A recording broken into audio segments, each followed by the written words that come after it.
ಸ್ನೇಹಿತರೆ, ಪ್ರೀವಿಯಸ್ ವಿಡಿಯೋದಲ್ಲಿ ಸಿಗಂದೂರನ್ನೆಲ್ಲ ತೋರಿಸಿದ್ದೀನಿ. ಈಗ ಕೆಳದಿ ಕಡೆ ನಮ್ಮ ಪಯಣ.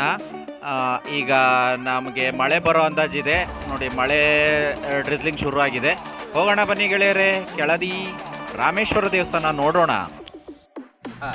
ಗೆಳೆಯರೆ, ಇಲ್ಲಿ ನಾವು ಕೆಳದಿಯ ಸಂಸ್ಥಾನಕ್ಕೆ ಬಂದಿದ್ದೀವಿ. ಇಲ್ಲಿ ರಾಮೇಶ್ವರ ದೇವಸ್ಥಾನ ಇರೋದು. ಇಲ್ಲಿ ಬನ್ನಿ, ಹೋಗಿಬಿಟ್ಟು ನಾವು ಈ ದೇವಸ್ಥಾನದ ಎಲ್ಲ ಅರಮನೆ, ದೇವಸ್ಥಾನದ ಎಲ್ಲ ವಿಚಾರಗಳನ್ನ ತಿಳ್ಕೊಳ್ಳೋಣ.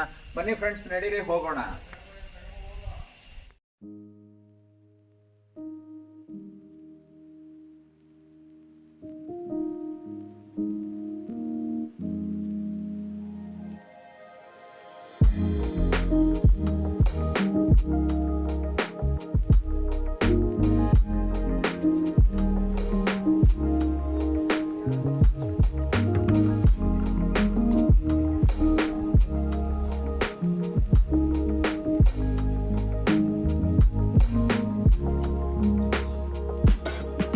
ಕೆಳದಿ ನಾವಿಲ್ಲಿ ಕೆಳದಿಯ ರಾಮೇಶ್ವರ ದೇವಸ್ಥಾನ ಹೋಗಿದ್ದೀವಿ. ಇಲ್ಲಿ ನೋಡಿ, ನಮ್ಮ ಜೊತೆ ಗೈಡ್ ಇದ್ದಾರೆ, ಅವೆಲ್ಲ ಇನ್ಫಾರ್ಮೇಶನ್ ಕೊಡ್ತಾರೆ. ಓಕೆ ಫ್ರೆಂಡ್ಸ್, ಲೆಟ್ಸ್ ಗೈಡ್ ಮಾತಾಡ್ತಾರೆ ಕೇಳಿ. ನನ್ನ ಹೆಸರು ದರ್ಶನ್ ಆರ್ ಅಂತ. ಇದು ಇಲ್ಲಿಯ ದೇವಸ್ಥಾನದ ಉಪಾದೇವಂದ್ರು. ಇದರ ಪರಿವಾರ ಅಂತ ಆಗಿನ ಟೈಮಲ್ಲಿ ಕೆತ್ತಿರುವ ಆಂಜನೇಯ ಮತ್ತು ತಿರುಮಲ ಗೋಪಾಲಕೃಷ್ಣ ಅಂತ ಇದೆ. ಆಂಜನೇಯ ದೇವಸ್ಥಾನ ಪ್ರಧಾನ ಅರ್ಚಕರು. ಇಲ್ಲಿ ನವರಾತ್ರಿ ಟೈಮಲ್ಲಿ ಮತ್ತೆ ಜಾತ್ರೆ ಟೈಮಲ್ಲಿ ಇಲ್ಲಿ ಜಾತ್ರೆ ಟೈಮಲ್ಲಿ 10 ದಿವಸಗಳ ಕಾಲ ಇಲ್ಲಿ ಜಾತ್ರೆ ನೆರವೇರುತ್ತೆ. ಆ ಟೈಮಲ್ಲಿ ಬೆಳಗ್ಗೆ 10 ಗಂಟೆಯಿಂದ ಮಧ್ಯಾಹ್ನ 1 ಗಂಟೆ ತನಕ ಇರಬೇಕು. ಸಂಜೆ 4 ಗಂಟೆ ಬಂದ್ರೆ ಸಂಜೆ 8:30 ಹೋಗ್ತೀವಿ. ಶಿವರಾತ್ರಿಯ ಟೈಮಲ್ಲಿ ಸಂಜೆ 12 ಗಂಟೆಗೆ ಶಿವರಾತ್ರಿ ರುದ್ರ ಮತ್ತು ಚಮಕ ಸ್ಟಾರ್ಟ್ ಆಗುತ್ತೆ. ಬೆಳಗಿನ ಜಾವ 3 ಗಂಟೆ ತನಕ ನೆರವೇರುತ್ತೆ. ಅದಕ್ಕೆ ಇಲ್ಲಿ ಪ್ರತಿದಿನ ಕಾರ್ಯಕ್ರಮಗಳು ಅನ್ನೋದು ನೆರವೇರುತ್ತೆ. ಇಲ್ಲಿ ರುದ್ರಾಭಿಷೇಕ, ಕುಂಕುಮಾರ್ಚನೆ, ಪ್ರಸಾದ ಅಂತ ಪ್ರತಿ ಅಮಾವಾಸ್ಯೆ ದಿವಸ ಇಲ್ಲಿ 1499ರಲ್ಲಿ ಸ್ಟಾರ್ಟ್ ಆಗಿ 1513ಕ್ಕೆ ಕಟ್ಟಿ ಪೂರೈಸ್ತಾರೆ. ಇದು ಮೊದಲು ವಿಜಯನಗರ ಸಂಸ್ಥಾನದ ಅಧೀನದಲ್ಲಿರುತ್ತೆ. ಅಲ್ಲಿಂದ ಸಾಮಂತರಾಗಿ ಚೋಡಪ್ಪ ನಾಯಕ ಮತ್ತು ವೀರಭದ್ರಪ್ಪ ನಾಯಕರನ್ನ ಕಳಿಸ್ಕೊಡೋದು. ಇಲ್ಲಿ ಆ ಕಡೆಯಿಂದ ಬಂದ ತಕ್ಷಣ ನಿಮ್ಗೆ ಇಲ್ಲಿ ಫಸ್ಟ್ ಕಾಣೋದು ಪಾರ್ವತಿ ಟೆಂಪಲ್. ಪಾರ್ವತಿ ಟೆಂಪಲ್ ಅಲ್ಲಿ ಬೆಳಗ್ಗೆ ಒಂದೇ ಹೊತ್ತು ಅಭಿಷೇಕ ಮತ್ತು ಪೂಜೆ ಇರುತ್ತೆ. ಸಂಜೆ ಮಹಾನೈವೇದ್ಯ ಮತ್ತು ಮಹಾಮಂಗಳಾರತಿ ಅನ್ನೋದು ಇರುತ್ತೆ. ನಿಮ್ಗೆ ಇಲ್ಲಿ ಮೇಲೆ ಕಾಣೋದು ಪೂರ್ತಿ ರಕ್ತ ಚಂದನ. ಇಲ್ಲಿ 60 ತರ ಹೂವಿನ ಚಿತ್ತಾರಗಳು ಕಾಣುತ್ತೆ. ಎಲ್ಲ ಡಿಫರೆಂಟ್ ಇದೆ, ಒಂದಕ್ಕೆ ಒಂದು ಸಂಬಂಧವನ್ನ ಪಡುವುದಿಲ್ಲ. ಈ ಕಡೆ ಭರತನಾಟ್ಯ ವೀಣೆಗಳನ್ನ ಇಟ್ಟುಕೊಂಡಿರೋದು ಕಾಣುತ್ತೆ ನಿಮ್ಗೆ ಇಲ್ಲಿ. ಈ ಕಡೆ ದೇವರ ಮೂರ್ತಿಗಳ ಕೆತ್ತನೆಗಳು ಕಾಣುತ್ತೆ. ಈ ಕಡೆ ಇಕ್ಕೇರಿಯಲ್ಲಿ ಅಘೋರೇಶ್ವರ ದೇವರ ಮೂರ್ತಿ ಇತ್ತು. ಆ ದೇವರ ಮೂರ್ತಿಯನ್ನ ಔರಂಗಜೇಬ್ ಮತ್ತು ಪೋರ್ಚುಗೀಸರು ನಾಶವನ್ನ ಮಾಡ್ತಾರೆ. ಅದರ ಪಳುವಳಿಕೆಗಳನ್ನ ಹೊರಭಾಗದಲ್ಲಿ ಇಟ್ಟಿರ್ತಾರೆ, ಬಂದ ಭಕ್ತಾದಿಗಳು ನೋಡ್ಲಿ ಅಂತ. ಅದನ್ನ ಪುರಾತತ್ವ ಇಲಾಖೆಯವರು ಮಣ್ಣಲ್ಲಿ ಹಾಕಿ ಮುಚ್ಚುತ್ತಾರೆ. ಅಘೋರೇಶ್ವರ ದೇವರ ಮೂರ್ತಿಯ ಪಾದ ಒಂದು ಮಾತ್ರ ಇಕ್ಕೇರಿಯಲ್ಲಿ ಕಾಣುತ್ತೆ, ನೋಡ್ಬೋದು. ಈ ಕಡೆ 60 ಇದ್ರೆ ಆ ಕಡೆ 60 ಇದೆ. ಒಟ್ಟು 120 ತರ ಹೂವಿನ ಚಿತ್ತಾರಗಳು ಕಾಣುತ್ತೆ. ಇಲ್ಲಿ ನವಗ್ರಹಗಳ ಕೆತ್ತನೆಗಳು ಕಾಣುತ್ತೆ. ಇದು ಈ ಪೂರ್ತಿ ರಕ್ತ ಚಂದನ 6 ಕಂಬಗಳ ಮೇಲೆ ನಿಂತಿತ್ತು. ಆಮೇಲೆ ಪುರಾತತ್ವ ಇಲಾಖೆಯವರು ಇದಕ್ಕೆ ಕಾಂಕ್ರೀಟ್ ಇಟ್ಟಿಗೆಗಳನ್ನ ತರಿಸಿ ಕಾಂಕ್ರೀಟ್ ಅನ್ನ ಹಾಕಿ ಇದನ್ನ ಮಾಡ್ತಾರೆ. ಈ 6 ಕಂಬಗಳು ಹಲಸು ಮತ್ತು ತೇಗ ಮರಗಳು ಇವು ಇಲ್ಲಿ ಕಾಣುತ್ತೆ ನಿಮಗೆ.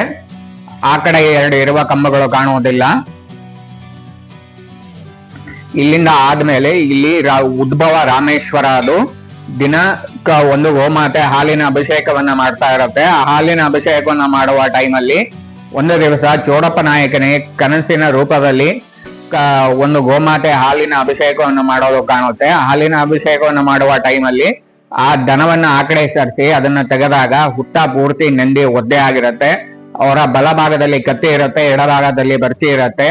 ಏನೋ ಆಯುಧಗಳನ್ನ ಮುಟ್ಟದೆ ತೆಗೆದಾಗ ಚೋಡಪ್ಪ ನಾಯಕ ಮತ್ತು ವೀರಭದ್ರಪ್ಪ ನಾಯಕ ಈ ದೇವಸ್ಥಾನ ಗರ್ಭಗುಡಿಗಳನ್ನ ಬಿದ್ರಿಂದ ಕಟ್ಟುತ್ತಾರೆ. ಬಿದ್ರಿಂದ ಕಟ್ಟ ಆದ್ಮೇಲೆ ವಿಜಯನಗರ ಸಂಸ್ಥಾನಕ್ಕೆ ಯುದ್ಧಕ್ಕೆ ಹೋಗ್ತಾರೆ.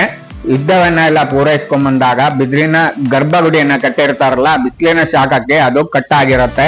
ಕಟ್ಟಾಗಿರೋದು ಗೊತ್ತಾಗಿ ವೀರಭದ್ರಪ್ಪ ನಾಯಕ ಒಂದು ಓಲೆಯನ್ನ ಬರೆದು ವಿಜಯನಗರ ಸಂಸ್ಥಾನಕ್ಕೆ ಕಳಿಸ್ಕೊಡ್ತಾನೆ. ಕಳಿಸ್ಕೊಟ್ಟಾದ್ಮೇಲೆ ಅಲ್ಲಿ ಓದ್ತಾರೆ ಕೃಷ್ಣದೇವರಾಯರು, ಇಲ್ಲಿ ಮರ ಮತ್ತು ಬಿದ್ರು ಅಂತ ಬರೆದಿದ್ದೀರಾ, ಅದಕ್ಕಾಗಿ ಇಲ್ಲೇ ವಿಜಯನಗರ ಸಂಸ್ಥಾನದಿಂದ ಕಲ್ಲುಗಳನ್ನ ಕಳಿಸಿಕೊಡುತ್ತೇವೆ ಅಂತ ಕೃಷ್ಣದೇವರಾಯರು ಒಂದು ಓಲೆಯನ್ನ ಬರೆದು ಇಲ್ಲಿಗೆ ಕಳಿಸ್ಕೊಡ್ತಾರೆ. ಚೋಡಪ್ಪ ನಾಯಕರೇ ಮತ್ತು ವೀರಭದ್ರಪ್ಪ ನಾಯಕರೇ, ಈ ದೇವಸ್ಥಾನವನ್ನ ನೀವೇ ನಿಂತಿಕೊಂಡು ಕಟ್ಟಿಸಬೇಕು. ಅದಲ್ಲದೆ ಇಲ್ಲಿಂದ ಒಬ್ಬ ಕೆಲಸದವರನ್ನ ಅಲ್ಲಿಗೆ ಕಳಿಸಿಕೊಡುತ್ತೇವೆ ಅಂತ ಹೇಳ್ತಾರೆ. ಅವರ ಹೆಸರು ಕಾಳಪ್ಪ ಅಂತ.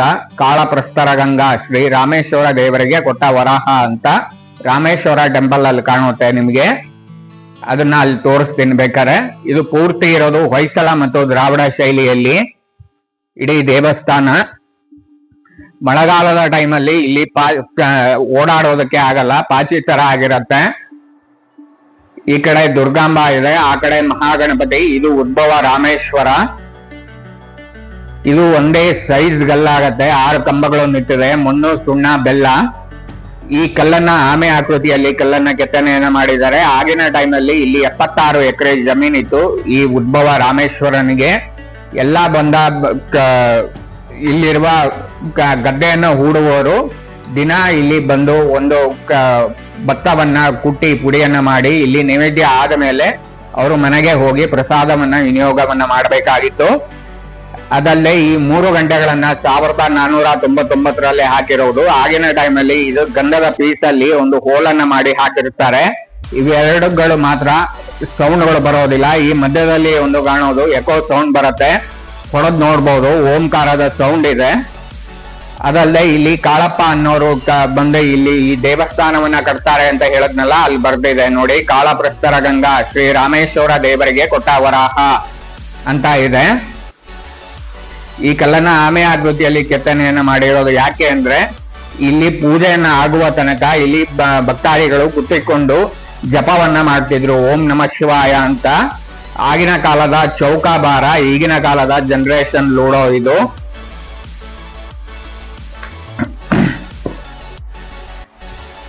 ಇಲ್ಲಿ ಆಮೆಯ ಮುಖ ಬರುತ್ತೆ, ಆಮೆಯ ಬಾಲ ಅಲ್ಲಿ ಬರುತ್ತೆ. ಇದು ಎಲ್ಲಾ ಹಳೆಯ ದೇವಸ್ಥಾನಗಳಲ್ಲೂ ಕಾಣುತ್ತೆ. ಏನು ಅನ್ನೋದು ಯಾರಿಗೂ ಗೊತ್ತೇ ಇರೋದಿಲ್ಲ. ಹೆಣ್ಣು ಮಕ್ಕಳುಗಳು ಮಂಡಿಯನ್ನ ಊರಿ ನಮಸ್ಕಾರವನ್ನ ಮಾಡಿದಾಗ ದೇವರುಗಳು ತಥಾಸ್ತು ದೀರ್ಘ ಸೋಮಂಗಲಿ ಭವ ಅಂತ ಹೇಳ್ತಾರೆ. ಗಂಡು ಮಕ್ಕಳುಗಳು ಸಾಷ್ಟಾಂಗ ನಮಸ್ಕಾರವನ್ನ ಮಾಡಿದಾಗ ದೀರ್ಘ ಆಯುಷ್ಮಾನ್ ಭವ ಅಂತ ಹೇಳೋದು. ಒಬ್ಬೊಬ್ಬರುಗಳು ಕೇಳ್ತಾರೆ, ಮಂಡಿಯನ್ನು ಊರಿ ಇರೋದು ಕಾಣೋಲ್ಲ, ಅವರು ಸಾಷ್ಟಾಂಗ ನಮಸ್ಕಾರವನ್ನ ಮಾಡ್ತಾ ಇದ್ದಾರೆ ಅಂತ ಹೇಳ್ತಾರೆ. ಹೆಣ್ಣು ಮಕ್ಕಳುಗಳು ಹಿಂಗೆ ಕಾಲನ್ನ ಹಿಂಗಿಟ್ಕೊಂಡು ಹೆಬ್ಬಟ್ಟ ಮೇಲೆ ಮಂಡಿಯನ್ನು ಊರಿ ನಮಸ್ಕಾರವನ್ನ ಮಾಡೋದದು.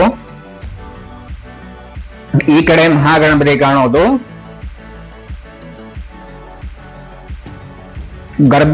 ಗರ್ಭಗುಡಿಯ ಮುಂಭಾಗ ನಾದ ಮಂಟಪ ಅಂತ ಕರೀತಾರೆ. ಆ ನಾದ ಮಂಟಪದಿಂದ ಈ ಕಡೆ ಬಂದ್ರೆ ವೇದ ಮಂಟಪ ಅಂತ ಕರೆಯೋದು. ಭಕ್ತಾದಿಗಳು ನಿಲ್ತಾರೆ, ಪುರೋಹಿತರುಗಳು ಇಲ್ಲಿ ನಿಂತಿಕೊಂಡು ಹೇಳ್ತಾರೆ, ಒಬ್ಬೊಬ್ರು ಕುತ್ಕೊಂಡು ಹೇಳ್ತಾರೆ ರುದ್ರ ಮತ್ತು ಚಮಕ. ಅದು 10 ಸರಿನೂ ಹೇಳ್ಬೇಕು, 1 ಸರಿನೂ ಹೇಳ್ಬೇಕು, 108 ಸರಿನೂ ಹೇಳ್ಬೇಕು. ಇಲ್ಲಿ 108 ಸರಿ ಹೇಳೋದು ಅಂದ್ರೆ ಶತ ರುದ್ರಾಭಿಷೇಕ ಅಂತ ಇರತ್ತೆ. 10 ಜನ ಭಟ್ರುಗಳು ಬರ್ತಾರೆ. 10 ಜನ ಭಟ್ರುಗಳು ರುದ್ರ ಮತ್ತು ಚಮಕವನ್ನ ಹೇಳಬೇಕು. ಚಮಕ ಅವೆರಡು ಆದ್ಮೇಲೆ ಇಲ್ಲಿ ಪುರೋಹಿತರಿಗೆ ಊಟದ ವ್ಯವಸ್ಥೆ ಅನ್ನೋದು ಇರತ್ತೆ. ಪ್ರತಿ ಅಮಾವಾಸ್ಯೆ ದಿವಸ ಇಲ್ಲಿ ಊಟವನ್ನ ಮಾಡಿಕೊಂಡು ಹೋಗ್ತಾರೆ. ಅದಲ್ಲೇ ಒಟ್ಟು 301 ರೂಪಾಯಿ ಆಗತ್ತೆ. ಆ 301 ರೂಪಾಯಲ್ಲಿ 100 ರೂಪಾಯಿಯನ್ನ ಹಣ್ಣು ಕಾಯಿಗೆ ತಗೋತಾರೆ, 100 ರೂಪಾಯಿ ಪುರೋಹಿತರ ದಕ್ಷಿಣೆಗೆ ತಗೋತಾರೆ, 100 ರೂಪಾಯಿಯನ್ನ ಇಲ್ಲಿ ಊಟದ ವ್ಯವಸ್ಥೆಗೆ ಅಂತ ಬಳಸ್ಕೋತಾರೆ. ಈ ಕಡೆ ಕಾಣೋದು ಮಹಾಗಣಪತಿ ಅಂತ. ಇಲ್ಲಿ ಒಂದೇ ತಲೆ 3 ದೇಹ ಇರುವ ಮೀನ್ ಕಾಣುತ್ತೆ ಮೇಲೆ. ಈ ಕಡೆ ಕನ್ನಡದಲ್ಲಿ ಮತ್ಸ್ಯಕನ್ಯೆ, ಇಂಗ್ಲಿಷ್ ಅಲ್ಲಿ ಮರ್ಮೇಡ್ ಅಂತ ಕರೀತಾರೆ. ಈ ವೀರಭದ್ರ ದೇವಸ್ಥಾನದಲ್ಲಿ ಇನ್ನೊಂದು ವಿಶೇಷ ಏನಂದ್ರೆ ಕಲ್ಲುಗಳ ಮೇಲೆಲ್ಲ ರಂಗೋಲಿಯ ಚಿತ್ರಗಳನ್ನ ಬಿಡಿಸಿರೋದು ಕಾಣುತ್ತೆ ನಿಮ್ಗೆ. ಇದು ಕೆಳದಿ ಅರಸರ ಮೂಲ ಮನೆ ದೇವರು ವೀರಭದ್ರ. ಆ ಕಡೆ ಕಾಣುತ್ತೆ ಶಂಖ ಚಕ್ರ ಗದಾಧಾರಿ ಶಾಂತ ನರಸಿಂಹವನು. ಈ ಕಡೆ ದಕ್ಷ ಪ್ರಜಾಪತಿ ಅಂತ. ದೇಹ ಮಾತ್ರ ಮನುಷ್ಯ, ತಲೆ ಮಾತ್ರ ಟಗರು. ಇಲ್ಲಿ 32 ದಳ ಇರುವ ಕಮಲದ ಹೂವಿನ ಕೆತ್ತನೆ ಕಾಣುತ್ತೆ ನಿಮ್ಗೆ. ಈ ಕಡೆ ಆ ಕಡೆ 7 ಹೆಡೆ ನಾಗಮಂಡಲ ಕಾಣುತ್ತೆ, ಈ ಕಡೆ 5 ಹೆಡೆ ನಾಗಮಂಡಲ ಕಾಣುತ್ತೆ. ಇಲ್ಲಿ 9 ನವಗ್ರಹಗಳು ಕಾಣುತ್ತೆ ನಿಮ್ಗೆ. ಇದು ವಿಜಯನಗರ ಮತ್ತು ಕೆಳದಿ ಅರಸರ ಲಾಂಛನ, ಗಂಡ ಬೇರುಂಡ ಅಂತ ಕರಿತೀವಿ. ಮೈಸೂರು ಅರಸರ ಲಾಂಛನದಲ್ಲಿ ಸಾಲ ಗಂಡ ಬೇರುಂಡ ಇದೆ, ಪ್ರಾಣಿಗಳು ಇಲ್ಲ. ಅದಲ್ಲೇ KSRTC ಸಿಂಬಲ್ ನೋಡ್ತೀರಾ, ಪೊಲೀಸ್ ಡಿಪಾರ್ಟ್ಮೆಂಟ್ ಅಲ್ಲೂ ನೋಡ್ತೀರಾ. ನಮ್ಮ ಲಾಂಛನದಲ್ಲಿ ಕೊಕ್ಕಲ್ಲಿ 2 ಸಿಂಹವನ್ನ ಇಟ್ಕೊಂಡಿದೆ. ಸಿಂಹದ ಬಾಯಿಯಲ್ಲಿ 2 ಆನೆಯ ಸೊಂಡಿಲು, ಗರುಡನ ಕಾಲಿನಲ್ಲಿ 2 ಸಿಂಹ ಮತ್ತು 2 ಆನೆಯ ಸೊಂಡಿಲನ್ನ ಇಟ್ಕೊಂಡಿದೆ. ಅದ್ರ ಆ ಕಡೆ ಪಕ್ಕದಲ್ಲಿ ಕಾಣೋದು ಬಾಳೆಹಣ್ಣಿನ ಚಿಪ್ಪು. ಅದು ಆಗಿನ ಟೈಮಲ್ಲಿ 1499ರಲ್ಲಿ ಬೇರೆ ಕಲ್ ಮೇಲೆ ನಿಂತಿತ್ತು. ಈ ಕಲ್ಲುಗಳನ್ನ ಭೀಮ್ ಅಂತ ಕರೀತಾರೆ. ಈ ವೀರಭದ್ರ ದೇವಸ್ಥಾನ ತುದಿಯಿಂದ ರಾಮೇಶ್ವರ ದೇವಸ್ಥಾನ ತುದಿ ತನಕ ಬೇರೆ ಕಲ್ ಮೇಲೆ ನಿಂತಿದ್ದು. ಒಂದು ಟೈಮಲ್ಲಿ ವಿಪರೀತ ಮಳೆ, ಸಿಡಿಲು, ಗುಡುಗಿಗೆ ಇದು ಕ್ರ್ಯಾಕ್ ಆಗತ್ತೆ. ಸಿಡಿಲಿನ ಹೊಡೆದಾಗೆ ಕಟ್ಟಾಗಿ ಬಿದ್ದ ಮೇಲೆ ಪುರಾತತ್ವ ಇಲಾಖೆಯವರು ತಿಳಿದು ಅದ್ರ ಮೇಲೆ ಕಾಂಕ್ರೀಟ್ ಬೆಡ್ ಅನ್ನ ಹಾಕಿ ಸಿಮೆಂಟಿನ ಗಾರೆಯನ್ನ ಮಾಡ್ತಾರೆ. ಇಲ್ಲಿ ಏಕಶಿಲೆ ಧ್ವಜಸ್ತಂಭ. ಇದು ದೊಡ್ಡಕ್ಕೆ ಕಾಣೋದು ದೃಷ್ಟಿ ವಿನಾಯಕ.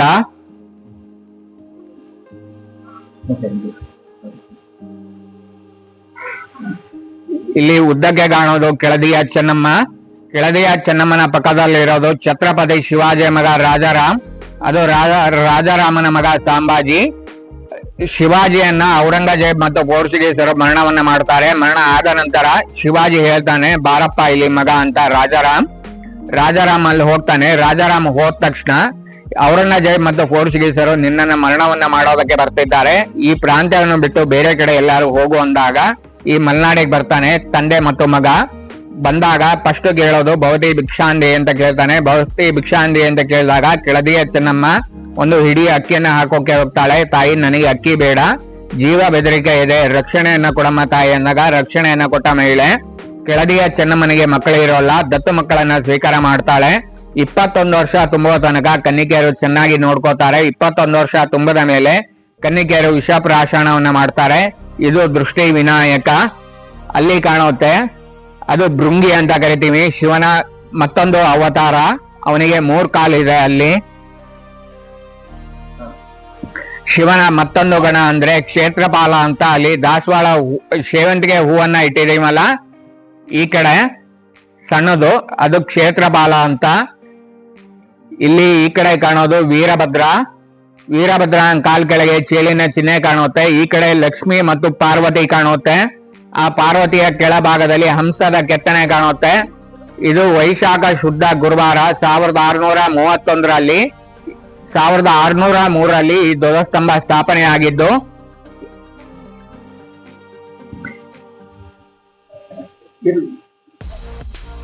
ಇಲ್ಲಿ ಹಂಪೆಯಲ್ಲಿ ಕಡಲೆಕಾಯಿ ಗಣಪತಿ ಕಾಣುತ್ತೆ, ಸಾಸಿವೆ ಕಾಳು ಗಣಪತಿ ಕಾಣುತ್ತೆ. ಹಂಗೆ ಇಲ್ಲೊಂದು ಚಿಕ್ಕ ವಿನಾಯಕ ಇದೆ, ಅಲ್ಲಿ ಕಾಣುತ್ತೆ. ಈಶ್ವರಲಿಂಗ ಕಾಣುತ್ತಲ್ಲ, ಆ ಈಶ್ವರಲಿಂಗದ ಮೇಲೆ ಇದೆ. ಆ ಈಶ್ವರಲಿಂಗದ ಮೇಲೆ 3 ಹೆಡೆ ಸರ್ಪ ಕಾಣುತ್ತೆ.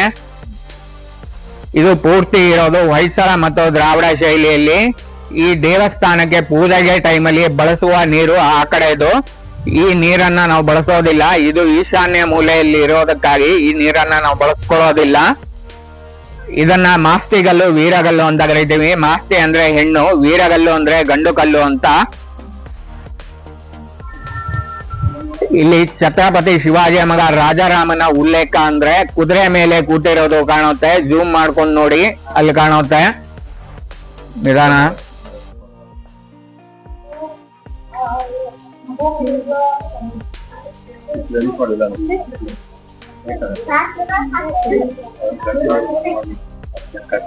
ಇದು ಪೂರ್ತಿ ಇಲ್ಲಿ ಭರತನಾಟ್ಯದ ಕೆತ್ತನೆಗಳು ಕಾಣುತ್ತೆ ಈ ಕಡೆ. ಇದನ್ನ ಚಂಡಿಕೇಶ್ವರ ಅಂತ ಕರಿತೀವಿ. ಚಂಡಿಕೇಶ್ವರನಿಗೆ ಕಿವಿ ಕೇಳೋದಿಲ್ಲ, ಚಪ್ಪಾಳೆ ಮೂಲಕ, ಚಿಟ್ಕೆ ಮೂಲಕ ಅವನಿಗೆ ಸೂಚನೆಯನ್ನ ಕೊಡಬೇಕು. ಈ ಕಡೆ ಇಲ್ಲಿ ಮಂಗಗಳು ಕೂತಿದೆ, ಮಂಗಗಳ ಮೇಲೆ ಪ್ಯಾರೋಟ್. ಇಲ್ಲಿ ಕೆಳಗೆ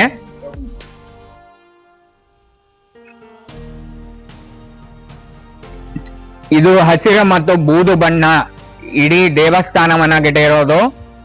ಈ ದೇವಸ್ಥಾನ ಅದಲ್ಲೇ ಇಲ್ಲಿ ಬಿಲ್ವ ಪತ್ರ ಮರ ಇತ್ತು, ಆ ಕಡೆ ನಾಗಲಿಂಗ ಪುಷ್ಪ ಮರ ಇತ್ತು. ಪೂರ್ತಿ ಗೆದ್ಲನ್ನ ಹಿಡಿದು ಪೂರ್ತಿ ಹಾಳಾಗತ್ತೆ. ಈ ಕಡೆ ವೀರಭದ್ರ ದೇವಸ್ಥಾನ ಹಿಂಭಾಗದಲ್ಲಿ ಕಾಣೋದು ವಾಸ್ತು ಪುರುಷ ಅಂತ. ನರಸಿಂಹನ ಮುಖ ಆಗತ್ತೆ, ಆನೆಯ ಕೈ ಆನೆಯ ಸೊಂಡಿಲ ಆಗತ್ತೆ, ಆಮೆಯ ಹೊಟ್ಟೆ ಮೀನಿನ ಹೊಟ್ಟೆನೂ ಆಗುತ್ತೆ, ಆನೆಯ ಕಾಲಾಗತ್ತೆ, ಬಾಲ ಮಾತ್ರ ಮೊಸಳೆದಾಗತ್ತೆ. ಮೊದಲು ಅಳತೆ ಮಾಪನ ಅಂದ್ರೆ ಆಗಿನ ಟೈಮಲ್ಲಿ ಕೈಯಲ್ಲಿ ಕೋಲಲ್ಲಿ ಅಳತೆಯನ್ನ ಮಾಡೋರು. ಅದನ್ನು ತಿಳಿದು ಕೆಳದಿಯ ಶಿವಪ್ಪ ನಾಯಕ ಕಲ್ಲಲ್ಲಿ ಸ್ಕೇಲ್ ಅನ್ನ ಮಾಡ್ತಾನೆ, ಅಳತೆ ಮಾಪನ ಅಂತ. ಮತ್ತೆ ಕಂದಾಯ ಟ್ಯಾಕ್ಸ್ ಅದನ್ನ ಜಾರಿ ಮಾಡಿದ್ದು ತಿಳಿದು ವಿಜಯನಗರ ಸಂಸ್ಥಾನದಿಂದ ಒಂದು ಓಲೆ ಬರುತ್ತೆ. ಕೆಳದಿಯ ಶಿವಪ್ಪ ನಾಯಕರು ಕುದುರೆಯನ್ನು ಏರ್ಕೊಂಡು ವಿಜಯನಗರ ಸಂಸ್ಥಾನಕ್ಕೆ ಹೋದಾಗ ಶಿಸ್ತಿನ ಶಿವಪ್ಪ ನಾಯಕ ಅಂತ ಕೃಷ್ಣದೇವರಾಯರು ಬಿರುದನ್ನ ಕೊಡೋದು. ಇಲ್ಲಿ ಕೆಳಗೆ 2 ಭರತನಾಟ್ಯ ಚಿತ್ರಗಳು ಕಾಣುತ್ತೆ, ಈ ಕಡೆ ಒಂದು ಆ ಕಡೆ ಒಂದು. ಇಲ್ಲಿ ಋಷಿ ಹತ್ರ ವಿಚಾರಗಳನ್ನ ಎಲ್ಲ ತಿಳ್ಕೊಳತ್ತೆ ಗಿಳಿ. ಆ ಕಡೆ ಹೋಗಿ ವಿಚಾರಗಳನ್ನ ತಿಳಿಸಿ ಹೇಳತ್ತೆ ಋಷಿ ಹತ್ರ. ಗೋಕರ್ಣದಲ್ಲಿ ರಾವಣ ಆತ್ಮಲಿಂಗವನ್ನ ಮುರಿಯೋದಕ್ಕೆ ಆಗೋದಲ್ಲ, ತಿರುಪ್ತಾನೆ. ಒಟುವೇಷದಲ್ಲಿ ಮಹಾಗಣಪತಿ ಬಂದಿರ್ತಾನೆ, ಮಹಾಗಣಪತಿಯನ್ನ ಮುಷ್ಟಿಯನ್ನ ಮಾಡಿ ಗುಪ್ತಾನೆ. ಆ ಕಡೆ ಒಂದೇ ಹಸು 5 ತಲೆ ಒಂದು ಕರು ಕಾಣುತ್ತೆ. ಆ ಹಸುವಿನ ಮೇಲೆ ಋಷಿ ಯೋಚನೆಯನ್ನ ಮಾಡ್ತಾ ಇರೋದು ಕಾಣುತ್ತೆ. ಇಲ್ಲಿ ಬಿಲ್ಲನ್ನ ಎತ್ತುತ್ತಾ ಇರೋದು ಕಾಣುತ್ತೆ. ಈ ವಾಸ್ತು ಪುರುಷ ಯಾಕೆ ಅಂದ್ರೆ ಮನೆಯಿಂದ ಹೊರಗಡೆ ಹೊಂಟಾಗ ಅಸ್ತು ಅಂತಾನೆ, ಎಲ್ಲಾ ಕೆಲಸವನ್ನ ಪೂರೈಸ್ಕೊಂಡು ನೀವು ಮನೆಗೆ ಎಂಟ್ರಿ ಆದಾಗ ತಥಾಸ್ತು ಅಂತಾನೆ. ಮನೆಯಲ್ಲಿ ಆಗಿನ ಕಾಲದಲ್ಲಿ ಹಿರಿಯರುಗಳು ಹೇಳ್ತಿದ್ರು, ಕೆಟ್ಟ ಕೊಳಕ ಮಾತುಗಳನ್ನ ಆಡ್ಬೇಡ್ರಪ್ಪ, ಮನೆಯಲ್ಲಿರುವ ವಾಸ್ತು ಪುರುಷ ಅನ್ನೋನು ಮನೆಯನ್ನ ಬಿಟ್ಟು ಹೋಗ್ತಾನೆ ಅನ್ನೋದಕ್ಕಾಗಿ ಇಲ್ಲಿ ಉತ್ಕಲನ ಮಾಡುವ ಟೈಮಲ್ಲಿ ಸಿಕ್ಕಿರುವ ನಾಗರ ಕಲ್ಲುಗಳು ಆ ಕಡೆ ಇದೆ. ಇದು ಆಗಿನ ಕಾಲದ ಸ್ಟೋರೇಜ್, ಭತ್ತದ ಕಣಜ ಅಂತ ಕರಿತೀವಿ. ಇಲ್ಲಿ ಹಾವು ಮತ್ತು ಜಿಂಕೆ ಕಾಣುತ್ತೆ. ಇದನ್ನ ಸೂರ್ಯಗ್ರಹಣ, ಚಂದ್ರಗ್ರಹಣ ಅಂತ ಕರಿತೀವಿ. ಸೂರ್ಯ ಅಂದ್ರೆ ಹಾವು, ಚಂದ್ರ ಅಂದ್ರೆ ಜಿಂಕೆ. ಇಲ್ಲಿ ಆಂಜನೇಯನ ಕೆತ್ತನೆ ಕಾಣುತ್ತೆ. ಇಲ್ಲಿ ಶಿವನ ಡಮರುಗದ ಅವತಾರದ ಕೆತ್ತನೆ ಕಾಣುತ್ತೆ. ಇಡೀ ದೇವಸ್ಥಾನ ನೋಡಾದ್ಮೇಲೆ ಇಲ್ಲಿ ಒಂದು ಸಣ್ಣ ಗೋಪುರ ತರ ಕಾಣುತ್ತೆ. ಇದನ್ನ ಚಂಡಿಕೇಶ್ವರ ಅಂತ ಕರಿತೀವಿ. ಚಂಡಿಕೇಶ್ವರ ತಪಸ್ಸಿಗೆ ಕೂತಿರ್ತಾನೆ. ತಪಸ್ಸು ಭಂಗ ಆಗ್ಬಾರ್ದು ಅಂತ ಚಪ್ಪಾಳೆ ಮೂಲಕ ಮತ್ತು ಚಿಟ್ಕೆ ಮೂಲಕ ಮುಖ ಈ ಕಡೆ ಬರುತ್ತೆ. ಒಂದು ರೌಂಡ್ ಹಿಂಗ್ ಸುತ್ತಾರ್ಕೊಂಡ್ಬಂದು ಈ ರೀತಿ ಹಿಂಗೊಂದು ರೌಂಡ್ ಸುತ್ತಾರ್ಕೊಂಡ್ಬಂದು ಅಲ್ಲಿ ಸಾಕ್ಷಿ ಆಂಜನೇಯ ಅಂತ ಇದ್ದಾನೆ, ಅವನಿಗೆ ನಮಸ್ಕಾರವನ್ನ ಮಾಡ್ಬೇಕು. ಇನ್ನೊಂದು ಏನು ಅಂದ್ರೆ ಮಕ್ಕಳುಗಳು ಹಠವನ್ನ ಹಿಡಿತಾರೆ, ರಚ್ಚನ್ನ ಹಿಡಿತಾರೆ, ಹೇಳಿದ ಮಾತು ಕೇಳೋದಿಲ್ಲ.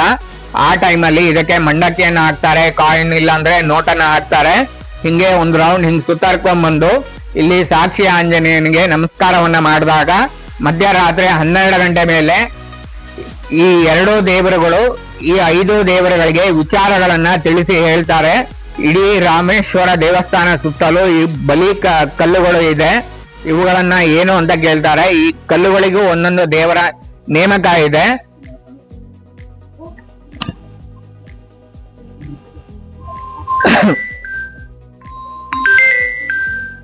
ಇಲ್ಲಿ ಕೆಳದಿಯ ಕಾಯಿನ್ ಇದು ಉಮಾ ಮಹೇಶ್ವರ ಅಂತ.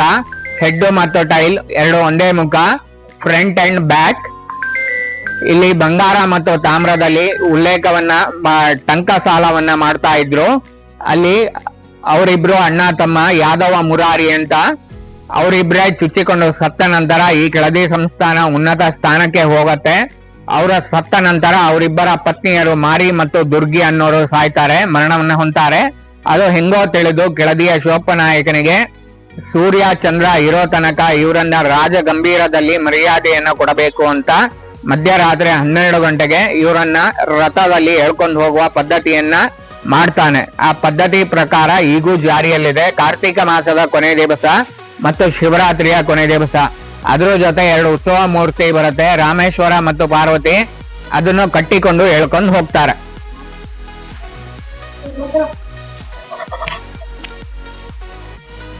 ಸ್ನೇಹಿತರೆ, ಇದಾಗಿತ್ತು ಈ ಕೆಳದಿ ರಾಮೇಶ್ವರ ದೇವಸ್ಥಾನದ ಐತಿಹಾಸಿಕ ಹಿನ್ನೆಲೆ. ಓಕೆ ಗೆಳೆಯರೆ, ಈ ಲಾಗು ಇಲ್ಲಿಗೆ ಮುಗಿಸ್ತೀನಿ. ನಿಮಗೆ ಈ ವಿಡಿಯೋ ಇಷ್ಟ ಆಗಿದ್ರೆ ಲೈಕ್ ಮಾಡಿ, ಶೇರ್ ಮಾಡಿ, ಕಮೆಂಟ್ ಮಾಡಿ, ಸಬ್ಸ್ಕ್ರಿಪ್ಷನ್ ಮಾಡಿ. ಡಿಸ್ಲೈಕ್ ಆದರೆ ಯಾಕೆ ಡಿಸ್ಲೈಕ್ ಆಯಿತು ಅಂತೇಳಿ ದಯವಿಟ್ಟು ನನಗೆ ಕಮೆಂಟಲ್ಲಿ ಹಾಕಿ. ಈ ವಿಡಿಯೋ ಹೇಗಿದೆ ಏನು ನನಗೆ ದಯವಿಟ್ಟು ತಿಳಿಸಿ. ಆದಷ್ಟು ಗ್ರೂಪ್ಗಳಲ್ಲೆಲ್ಲ ಈ ವಿಡಿಯೋನ ಹಾಕಿ. ಇದರಲ್ಲಿ ಗೈಡ್ ಬರ್ತಾರೆ, ಎಲ್ಲರನ್ನೂ ಇದು ಮಾಡ್ಕೊಂಡು ಮಾಡಿದ್ದೀನಿ. ತುಂಬ ಚೆನ್ನಾಗಿ ಬಂದಿದೆ ವಿಡಿಯೋಸು. ದಯವಿಟ್ಟು ನನಗೆ ಸಪೋರ್ಟ್ ಮಾಡಿ ಗೆಳೆಯರೆ. ಓಕೆ ಗಾಯ್ಸ್, ನೆಕ್ಸ್ಟ್ ವಿಡಿಯೋನಲ್ಲಿ ಸಿಗೋಣ. Bye friends.